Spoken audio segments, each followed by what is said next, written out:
بسم اللہ الرحمن الرحیم۔ روزہ اور ہماری عملی زندگی، اس موضوع پر ہم بات کر رہے ہیں،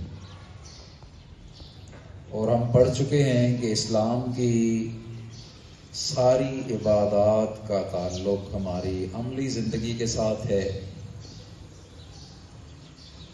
اور ہماری عملی زندگی میں کمزوریاں اسی لیے ہیں کہ ہم عبادات کے فلسفے کو نہیں سمجھتے، عبادات کی روح کو نہیں سمجھتے۔ نماز پڑھنے کو ہم محض ثواب سمجھتے ہیں اور اپنا فرض سمجھتے ہیں، روزہ رکھنے کو ہم ثواب سمجھ کر، اللہ کا حکم سمجھ کر، عبادت سمجھ کر کرتے ہیں۔ اس موضوع پر اس حوالے سے بہت کم لوگوں نے سوچا ہے، یا کبھی ہمیں بتایا ہے، یا کبھی کسی نے لکھا ہے کہ اسلام کی ساری عبادات، چاہے وہ نماز ہو، چاہے وہ روزہ ہو، حج ہو، زکوٰۃ ہو، ان کا بڑا گہرا تعلق ہے ہماری عملی زندگی کے ساتھ، اور اگر ان عبادات کا اثر ہماری عملی زندگی پر نہ ہو پھر یہ بے روح ہیں۔ اور آپ کو بتا چکا ہوں کہ بے روح جاندار کو ہم پھینک دیتے ہیں، دفن کر دیتے ہیں، چاہے وہ انسان ہی کیوں نہ ہو، بیکار ہو جاتا ہے۔ اسی طرح یہ عبادات بھی پھر بیکار ہو جاتی ہیں۔ اس لیے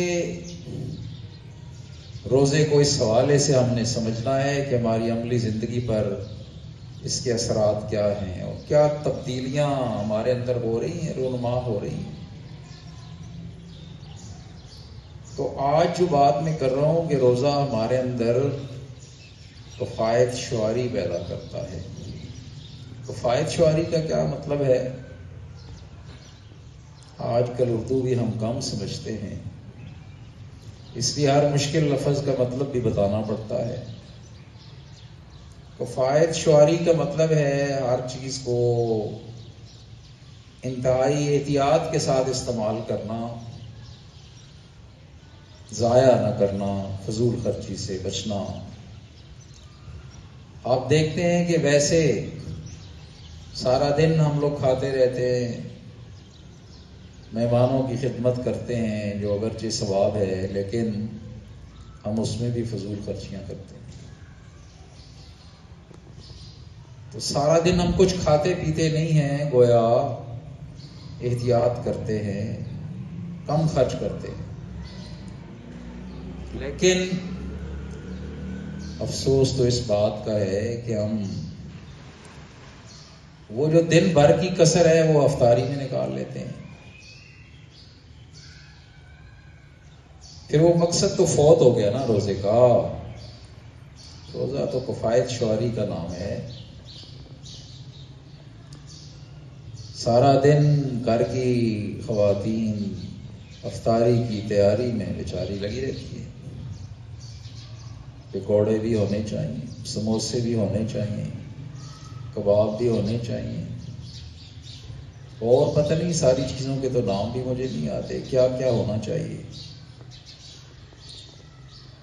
اور جو کمانے والا ہے بیچارہ، اس کو تو کوئی پوچھتا بھی نہیں ہے نا کہ وہ کہاں سے کما رہا ہے، کیسے کما رہا ہے، کدھر سے لائے گا۔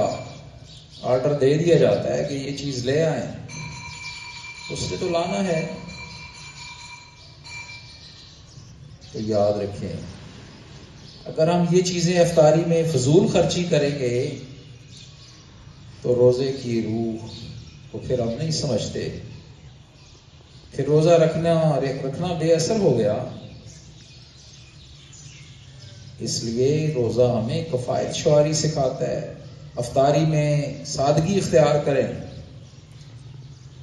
کھجور کا ایک دانہ لے لیں، پانی پی لیں، افطاری ہو گئی۔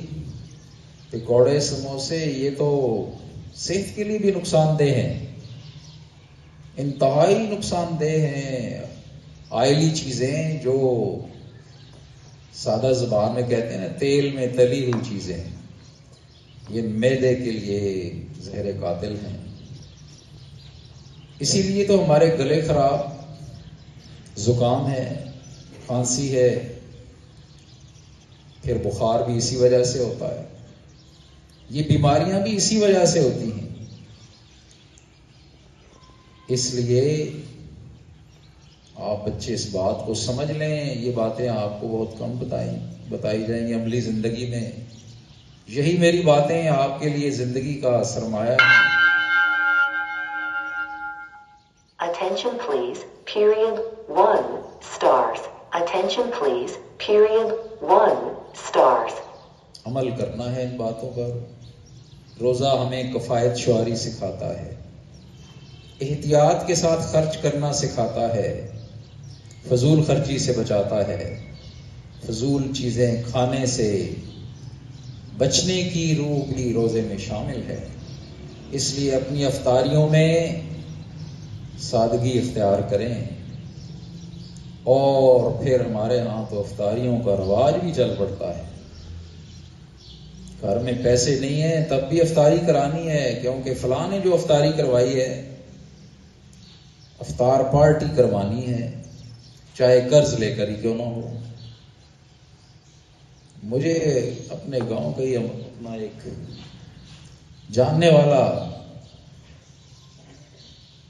اس کے بارے میں اگر میں آپ کو بتاؤں، سمجھاتا بھی رہتا ہوں لیکن لوگ سمجھتے کم ہیں.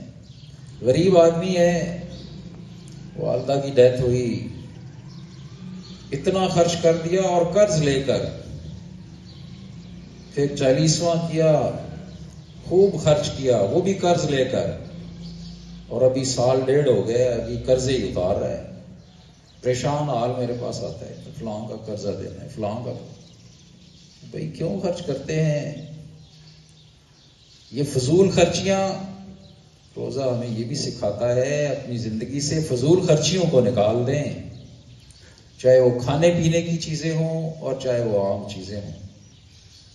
کفایت شعاری سیکھیں جس سے آپ کی زندگی آسان بھی ہو جائے گی. اور اسلام بھی ہمیں یہی درس دیتا ہے، روزے کے اندر بھی یہ روح شامل ہے. اس لیے کفایت شعاری کا لفظ اپنے ذہنوں میں بٹھا لیں اور اس پر عمل کرنے کی کوشش کریں.